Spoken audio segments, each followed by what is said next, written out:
Pakistan carrying out deadly military strikes on Iran. Iran is demanding answers amid an escalating spat with Pakistan.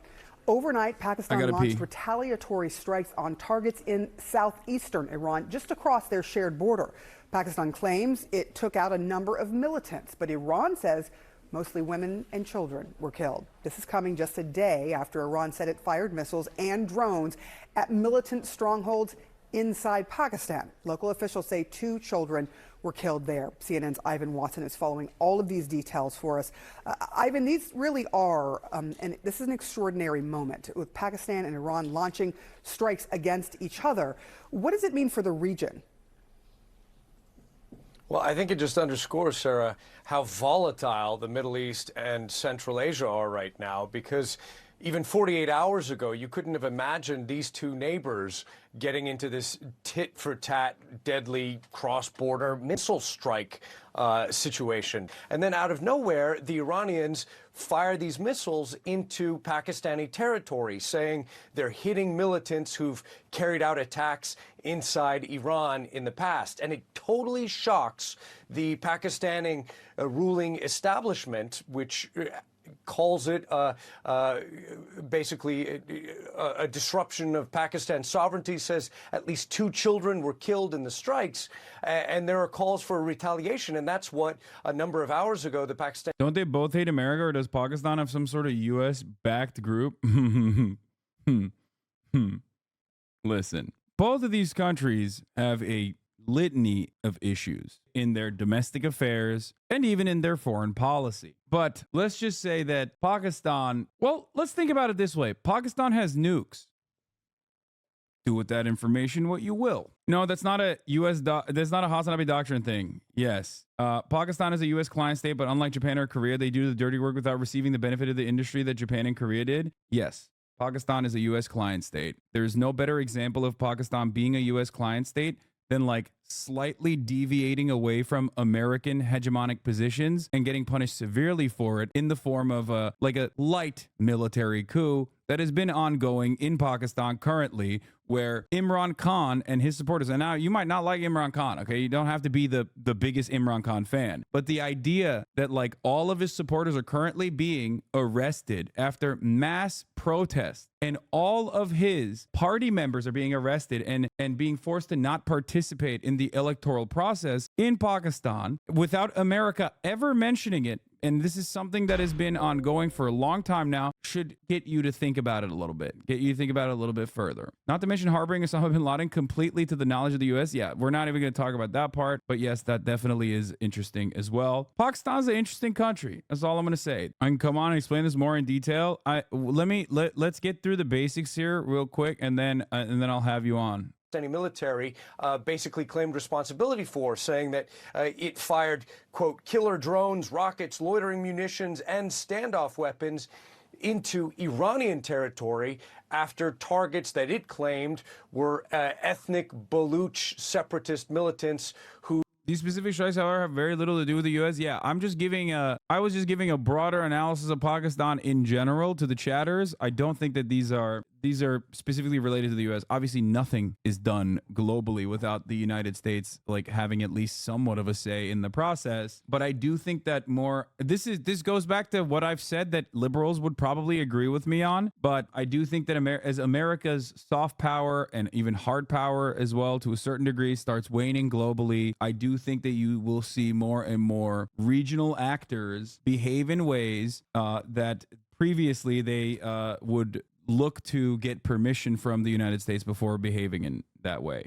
And this even pertains to obviously client states or specifically allies like India. Assassinating dudes in Canada is another example of this. Even Maduro, in an effort to, I don't know, gain more popularity, will hit the nationalism button a little bit and claim that he's going to go and invade Guyana. Like, that is an example of countries not utilizing the chaos and commotion that America is creating because it can't maintain its hegemonic superpower status as well to, I don't know, advance the living conditions and the material interests of the citizens, but instead becoming like their own petty little despots, their own petty little tyrants. All right, let's continue. Who they accuse of having operated from across this very long and porous border.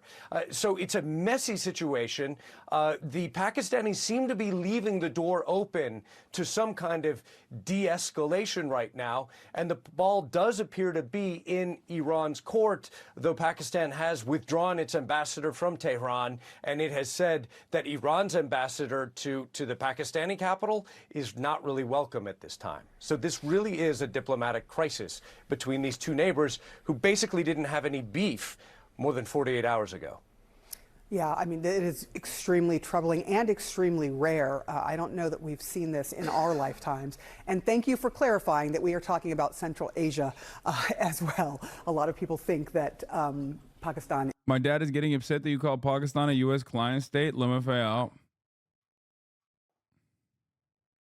I mean, yeah, Pakistan lying too. Okay, my bad. No, the Pakistani military does not get its directives from the CIA, and the Pakistani intelligence is not basically like outsourced CIA at all. Like I said, there's deviations from America's interests. Sometimes, you know, they do the Turkey thing a little bit, but ultimately they fall in line. I know this from my own personal experience from Turkey and how Turkey operates. But you should ask your dad why Imran Khan is in the position that he's in.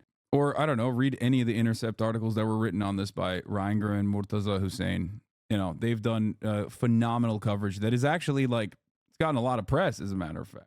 The people of Pakistan, I don't know if they're super fond of America. Understandably, they probably aren't. But the government is a whole different, not even the government, but the military is a whole different issue.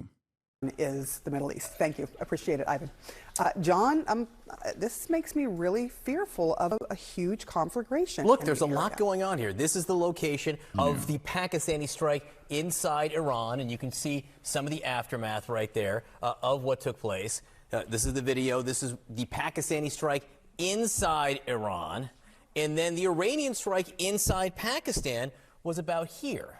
All right, let's bring in our Indian Hassan Brown correspondent who will give me more information. Yes, it's time for Aruna now. All right, what's happening? What's going on? So basically, what's happening in Iran and Pakistan right now is, in order to understand what's going on there, you have to basically understand this region called Baluchistan. And Baluchistan is a sort of region that basically it basically straddles both Iran and Pakistan, and it is home to the ethnic Baloch people. So the people in Balochistan, in both Iran and Pakistan, have been basically, and Afghanistan as well, have been horribly mistreated by their respective governments. And that, for the past several decades, has led to insurgency within the region. So what started the Pakistan attacks in Iran was that Iran struck Pakistan in the Balochistan region. And the claim is that from the Iranian side is that the people that they attacked were members of Jaish al-Adli, who is the successor militant group to Jundallah. And Jundallah is a separatist group in Iran that is, you can say it's a Salafist group that is supposedly based out of Pakistan.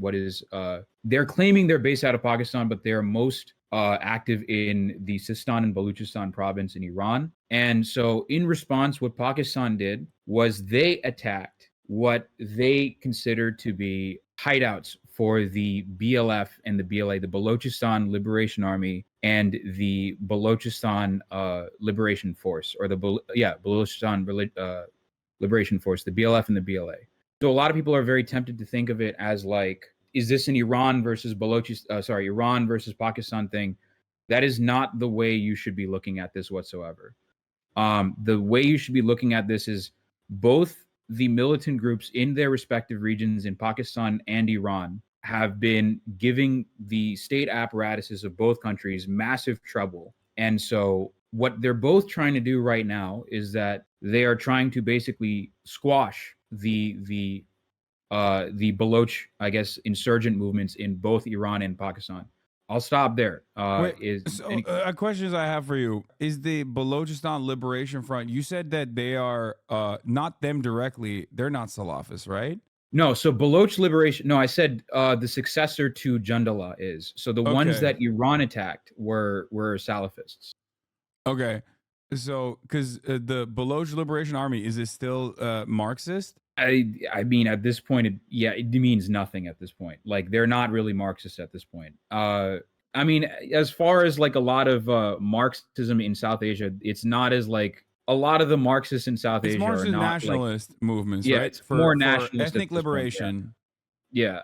Okay. So it's basically more of a national liberation movement. Again, like all militant groups, they've also committed like heinous crimes against civilians as well. But the same, claims can be leveled at both the Pakistan and the Iranian states. So that's basically like what you can sort of say. So that's sort of the crux of this sort of conflict right now. As obviously you can imagine, a lot of people in Pakistan right now are very wired up, or they're very wound up about the whole situation because, again, like as with a lot of people in the region, they can be fired up into nationalism very quickly, and likewise in Iran as well. Now, the reason I know about all this in the first place is because the stuff that I've been covering recently as of late was about the Baloch protests in Pakistan, as Nerd That Was Promised is mentioned. So basically, for the past like several decades or so, the Pakistani state has been effectively disappearing Balochs for like they've been disappearing Balochs, basically accusing them of, terrorism, this sort of the standard talking points that you would hear. They're terrorists because they're supposedly affiliated with the BLF. They are BLA, so on and so forth, right? And so they have been disappeared. As one does.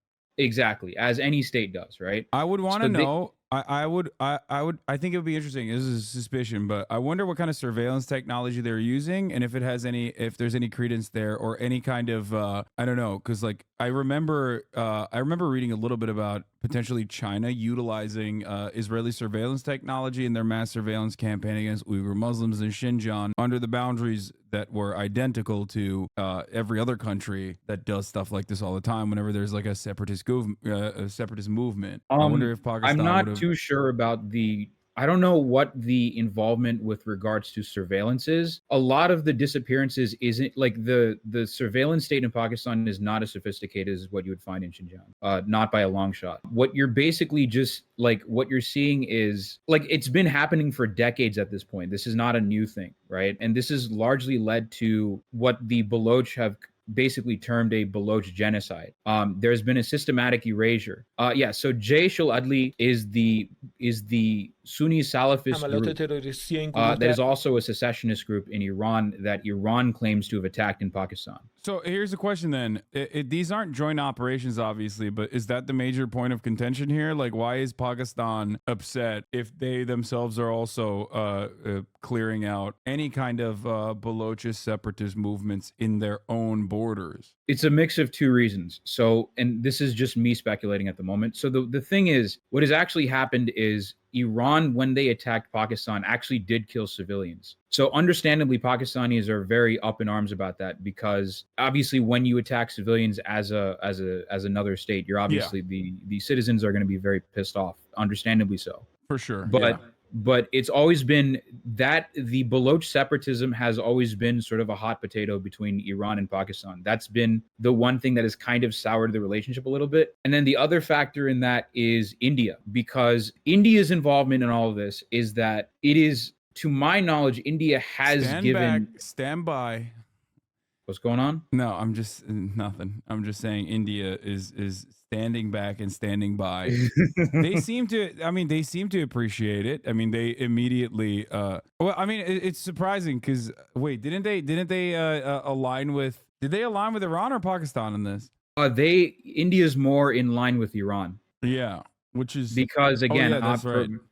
They're more in line with Iran on this, because so whenever the topic of Kashmir is brought up with regards to India's usual talking point counter to that is Baluchistan. And both states are right. Both India and Pakistan are right in that human rights abuses were committed and continue to be committed in both Kashmir by both states, and Kashmir and Baluchistan. So the Indian state still continues to engage in war crimes as well as, committing human rights abuses in the Kashmir Valley. But at the same time, Pakistan also continues to commit human rights abuses in Balochistan too. So it's both, right? Yeah, so it's used as wait, can you clarify your Kashmir position? I don't think you're saying that Pakistan is committing human rights abuses in Kashmir. You're saying No, I'm Pakistan is saying committing India human is. rights abuses in.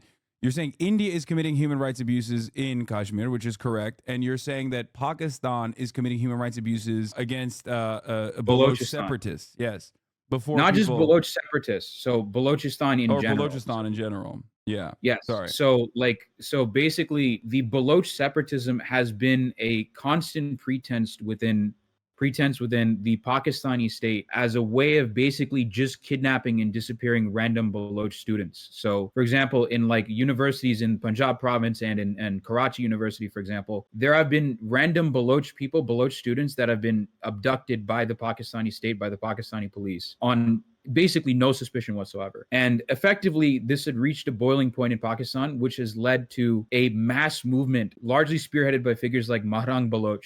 Highly recommend you look her up. But there was a recent walk from Quetta, which is the capital of Balochistan, all the way to the capital of Pakistan, Islamabad. It was led by women, as chat says. Yes. So it was a movement that was led by women from Quetta, Balochistan. We'll get to Gwadar in a second because Gwadar kind of is important here. From Quetta all the way to Islamabad. That's a long way. Yeah, they walked a long time. And once they reached Islamabad, you had obviously the cops and the army basically. It was mostly the local cops in Islamabad basically attack, separate, do basically cop tactics. They were attacking protesters with water cannons, so on and so forth. And they were basically trying to send the Baloch back to Balochistan, basically. So what I was saying, chat, was that in a similar way to how India has committed human rights abuses in Kashmir, when those human rights abuses are brought up, India immediately counters that with, hey, what about Balochistan? Like, what about you guys in Balochistan? You guys are also committing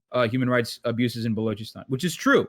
Who's arming? Who do you think is arming the separatist movements there? Because in a lot of instances, is very likely India, if anything. Yeah, I was gonna say in a lot of instances, you will always have regional actors that genuinely work to arm separatist movements, even if their cause is just. By the way, Kurds are a great example of this. Obviously, Kurds are 35 million in the region, ethnic minority that is stateless. They have an autonomous zone in like northern Iraq given to them by the United States of America, obviously.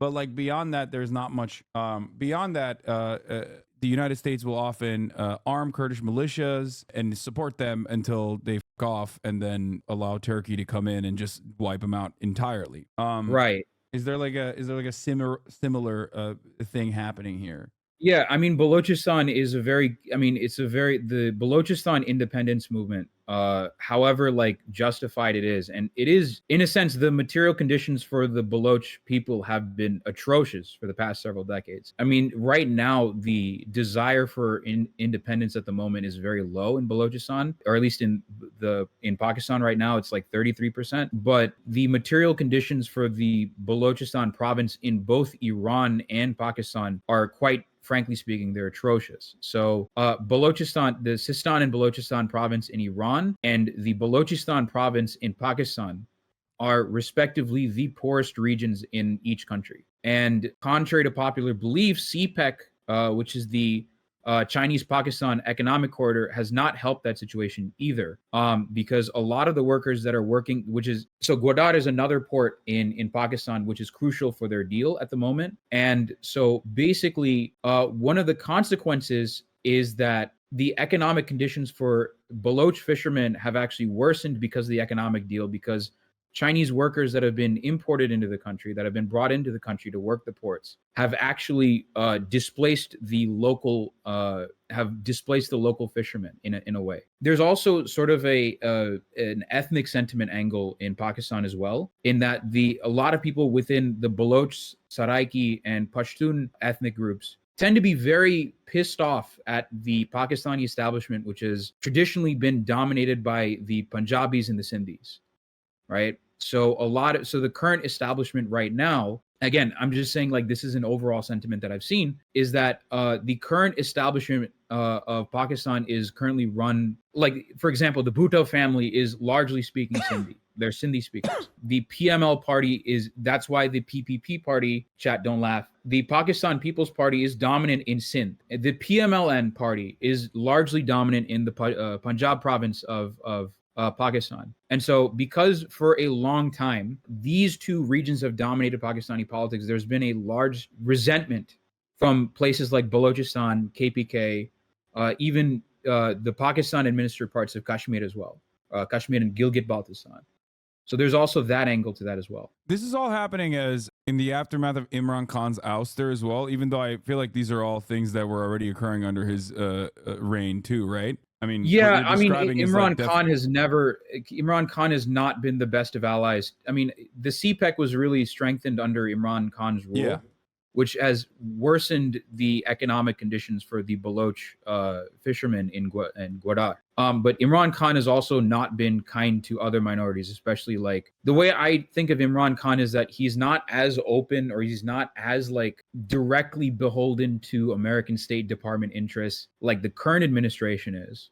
Yeah. But he's no saint either, right? When he was in power, he was absolutely not kind to, for example, the Hazara ethnic group who left who are originally from Afghanistan, but have left due to the persecution by the Taliban and the Mujahideen at the time. So here, that's actually great that you brought that up, because it dovetails into what I wanted to talk about, because, like, the current Afghan policy, or not the current Afghan policy, sorry, the current Pakistan policy of mass deportation is I mean, it's been happening since October. And so the date to get rid of all the Afghans, was November 1st. So the date to deport all of them has already been passed. Yeah, and there are 4 million that reside in Pakistan, and an estimated 1.7 million, according to the Council for Foreign Relations, is undocumented. So my question there is, if this is a continuation of Imran Khan's policies, like, why is this still happening? Does America just look the other way? Because, like, the current administration is supposed to be way more pro US. I don't have a solid answer for this, actually, because I was talking about this with Animated Sarah on Twitter, who's in the chat right now, and we've been going back and forth about this as to, like, trying to figure out a reason why this might be happening. The thing is, America was actually giving money to Pakistan to keep those keep Afghan citizens within Pakistan, especially the ones that have more recently come from Afghanistan to Pakistan. So this actually, Pakistan deporting Afghan citizens actually goes very much against American state policy, actually. My guess is, I think it ultimately boils down to the Pakistani state has largely thought of these guys as an economic liability, which is actually not true. These are basically so for the Americans in the audience, it's similar to how undocumented immigrants from Central America come to America. They work all the low-paying jobs and they get treated like most of the time because they're undocumented. Yeah. In much of a similar way, the Afghans in Pakistan don't have proper citizenship. They don't have any proper documentation or anything. And they're forced to basically, work odd jobs, and they're forced to work very low paying jobs. Another analog is Turkey with Syrian migrants, Syrian refugees. Turkey was paid by the European Union to the tune of billions of dollars, specifically so that the Erdogan regime would take in to the tune of, I think, like almost 10 million Syrian migrants. That estimation varies. Some say 4, some say 10. It is not an insignificant amount. It's a very significant amount for a country that is not super wealthy, just like Pakistan. And the material interests there, as far as I understand it, are nearly identical. It gives you an opportunity to utilize this migrant population as a cudgel. You utilize this against the European Union. Politically, you can always say, hey, we will release the Syrian migrants into the Greek border if you don't, do whatever we want to do. And then also, it gives a political opportunity, I assume, to the Pakistani government, but it also allows you to do domestic decisions as well, and take advantage of the migrant population that you can force to do backbreaking labor without any sort of serious protection. Yeah, I would generally speaking say that is the case in Pakistan. Like that, so they've been been basically used as basically a free labor force in much of a similar way. But the deportation of Afghan citizens has not just been, first off, as animated Sarah said, Afghans that are refugees in Pakistan, many of whom are born and raised in Pakistan. They have known Pakistan as their home. They don't know anything about Afghanistan. They've never been to Afghanistan. They've never seen Afghanistan before. They have been basically they've been packed in shipping containers, like the stuff that you would see on like U-Hauls and stuff, and they were dropped into Afghanistan immediately. But it wasn't just limited to that either. So Pashtuns are another ethnicity that straddle a border. In this case, the Pashtuns also straddle Afghanistan and Pakistan. So the Pakistani state, in addition to deporting Afghan citizens that were never allowed to become citizens of Pakistan, they decided to. There are cases of Pashtuns, ethnic Pashtuns, who are Pakistani Pashtuns whose family has always been on the Pakistani side of the border, by virtue of the fact that they are Pashtun, on top of the fact that Pashtuns are an ethnic group that straddles both sides of the border. They've also been deported. There are cases of Pashtuns also being deported to Afghanistan too. I mean, I don't know what to say other than it's just totally. I still don't understand the timing of this back and forth with respect to the Pakistani retaliation with respect to like the Iranian first strike that I find rather odd to do in this specific moment. I don't know why Iran is engaging with separatists in Baluchistan when they're in the midst of a much larger conflict against Israel and the United States of America in the region. Well, so another reason is that there are, and this is probably going to be the bingo moment for you in chat. There have been reports, again, I think the leader of the predecessor of the group they just attacked, Jaish al-Adli, its predecessor was a group called Jandala. And there have been reports that say that Jandala received U.S. training and funding. Wait. This is okay. Can you confirm this? Iran's claim is that Jaish al-Dal am I saying that right? Or worked with ISIS-K and Mossad to help with the attack in Kerman. It was related to the Iranian missile strikes in Iraq and Syria. Very likely, yes. They view. So yes, the Iran's claim is that Jaish al-Adli and his predecessor Jandala are more aligned with the United States, basically.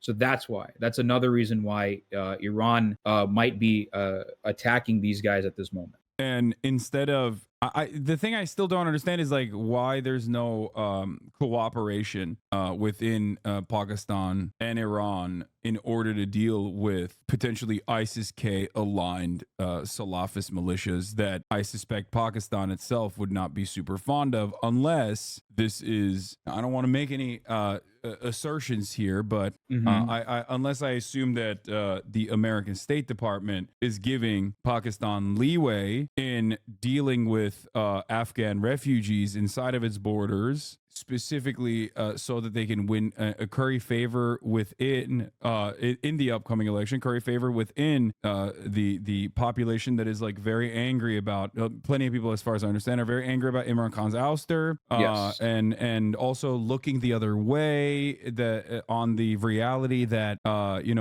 everyone from his party are also being like arrested. It's mass suppression. It's like anti-democratic. These are things that America would usually use as just cause to immediately implement sanctions, immediately do like widespread condemnation. The American State Department has been suspiciously quiet on that kind of thing, and maybe they're quiet on that kind of thing because the current Pakistani regime is cooperative with the American State Department interests in opening up a new front, or rather moving the attention away from Gaza. I would say that is a possibility. I would say that's a possibility. Nothing is confirmed quite yet. I would chalk that up to speculation at the moment. But again, I wouldn't put it past the current bilateral relations between America and Pakistan. If that was the correct conclusion, I would not be surprised by that, basically. Okay. In a sense, it's kind of like what Nerd is saying. Pakistan is significantly more loyal to the U.S. than to Iran in that case. You kind of say that Iran kind of views Pakistan with a bit of suspicion in that sense, because of Pakistan's more open or at least the Pakistan military's alignment with the U.S. Yeah. So that alignment might be a factor in a sort of hindrance that both Iran and Pakistan are between Iran and Pakistan cooperating on taking out these militants. But at the same time, I do want to say this, right? Again, it's very easy to get caught up in the sort of the geopolitics and the war games of it all. But there are real people living within both sides of these borders. Like I said earlier, Sistani-Baluchistan in Iran is the poorest region in Iran. It is the most neglected region in Iran, and vice versa for Pakistan. Balochistan is the poorest region in Pakistan by far. It's because both countries have been treating their Baloch populations like complete trash. When the Masa Amini protests were happening, there were also protests happening in, I believe, in Zahedan province, which is again a sister province to Sistan and Baluchistan. And the Iranian state they massacred roughly 100 people that were protesting again. Let me see the Amnesty International. Here's the Amnesty International link for that. Yeah. So in Iran, there's a wave of protests that happened in the wake of the Masa Amini protests. And another angle that doesn't get talked about. The Zahedan massacre, is that what you're talking about? Yes, the Zahedan massacre. Yes. So roughly 100 people. Yeah, roughly 100 people were killed. 96 protesters were killed, 300 injured. Yeah. So basically, the thing to keep in mind, chat, is that there are real people living in these borders that have been constantly fucked over by both states. First off, chat, Pakistan is not going to nuke Iran. That's crazy. I don't know. I saw a couple of people in chat saying that, but no, obviously not. It's easy to get lost in the theatrics, but it's important to realize that like people are really being affected by sort of what Iran and Pakistan have been doing to them for the past several decades. There's a reason that there's still an independence movement in both Iran and Pakistan with regards to the Baloch people. It's very easy to get lost in that. It's very easy to forget that. So I just want to like keep that in mind as well. I just want chat to remember that as well, because I mean, I think I do think that there's still, I mean, there's more that these governments could do for these people, but I do think that there's obviously external factors at play that make it even harder for any kind of global cooperation to occur or any kind of like genuine development to happen as well. Something that you see in obviously poor regions in poor countries all the time. Not to say that that is the only reason, and there's no real justification for security crackdowns on any kind of separatist or any kind of real separatist group whatsoever. I've maintained that consistently throughout my coverage of like Xinjiang as well. No matter how reactionary people might get. My take is that yeah, there are going to be militant groups that are going to, I think obviously like the fact that the BLF and the BLA are, you know, they've received training from India. I mean, again, allegedly, right? But I think that says more to their current political condition that they have to seek. They like a lot of people have been tired of the lack of due process in Iran and Pakistan locally, which is why they're reaching out to, you know, India, for example, for help in that regard. And in that this happens all the time for militant groups across the world. That's always been sort of my take on that. What are the BLF and the BLA? So BLF are the Balochistan Liberation Force. BLA are the Balochistan Liberation Army. Also, it's Bangladesh. It's not Bangladesh. Not dissimilar to like Israel offering healthcare to Al Nusra. As it was for the brief moments in time where they overtook like certain parts of Golan Heights. India, as far as I understand, according to the Hindu.com, gave BLA commanders medical treatment in India's hospitals, often under disguise or with a fake identity. So there's definitely this is not the first time India has trained rebel groups. Just for the record, they've also trained the LTTE in Sri Lanka. This is not remotely the first time they've engaged in this behavior. Like India has also trained the Liberation Tigers of Tamil Eelam, or the Tamil Tigers as well. Again, that's another story for later because they've trained the Tamil Tigers as well. So this is like militant groups seeking aid or seeking arms from India is not like a new thing in India's history whatsoever. Yeah. Thank you for coming on once again and enlightening. Thanks for having me. I appreciate it as always. Bye, all right, man. Take it easy. Bye-bye. Peace. All right. Ladies and gentlemen, Aruna now on Twitch. His socials are all over the chat. You guys can see it in the chat as well. So, you know, interesting timing for this back and forth to occur. Who knows? I'm not saying with any certainty, especially because this is not that aspect of Pakistani or regional politics is not something that I'm going to, going to act like I know a lot about. I don't. It is a weird time for it to occur. Sometimes when you want to understand American involvement in an area, you sometimes have to look at what the bad stuff a government is doing and what is allowed and not being talked about. That's definitely something that you always have to remember. Like Turkey's bombing the northern Syrian corridor. That gets no coverage whatsoever in American media. Why does that get no coverage whatsoever in American media? But God forbid, if Erdogan was out there unironically, legitimately squeezing the gas faucet that is going into Israel, you bet your America and American State Department-backed media would be talking about the ethnic cleansing that Turkey is conducting upon the Kurdish population in the northern Syrian corridor verbatim every single day. But the reason why they don't talk about it is because no matter how much Erdogan speaks from one side of his mouth about Israel and about Israel being bad and about, Israel is in the wrong here and Israel is wrong. Satan Yahoo, 1 minute, you are going to hell. No matter what he says, ultimately, the reality is his son's own shipping company is still obviously doing commerce with Israel regularly. And also the pipelines coming from Azerbaijan that go through Turkey, that go into Israel, that supply Israel with around 40% of their energy are still very much in operation. So that means Erdogan gets to do whatever he wants. Why does he get to do whatever he wants? Because he's still operating with America's permission. You have to remember, it's not always what leaders say. As a matter of fact, Turkey, Erdogan at least stands for his country. Is he really in business with Israel? Yes, very much so. I'm telling you once again. And by the way, most Arabs don't know that. Yes, most Arabs don't know this.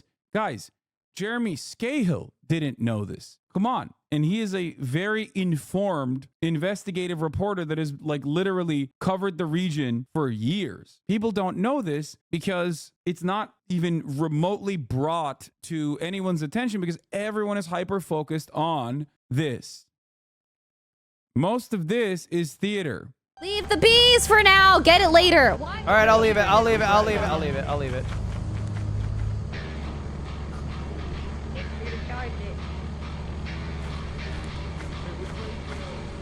a fucking hive runner, baby. Why is he going after the bees? God, he keeps doing that. It's very dark in here. I don't like that. What? I heard something. Flower, where are you? Yeah. Hey, watch out for the back of the ship. There may or may not be a wild pack of bees I put there. I need you to guide me back to the entrance, Hassan. Wait, what did you say? I said the hive runner's done it again. What?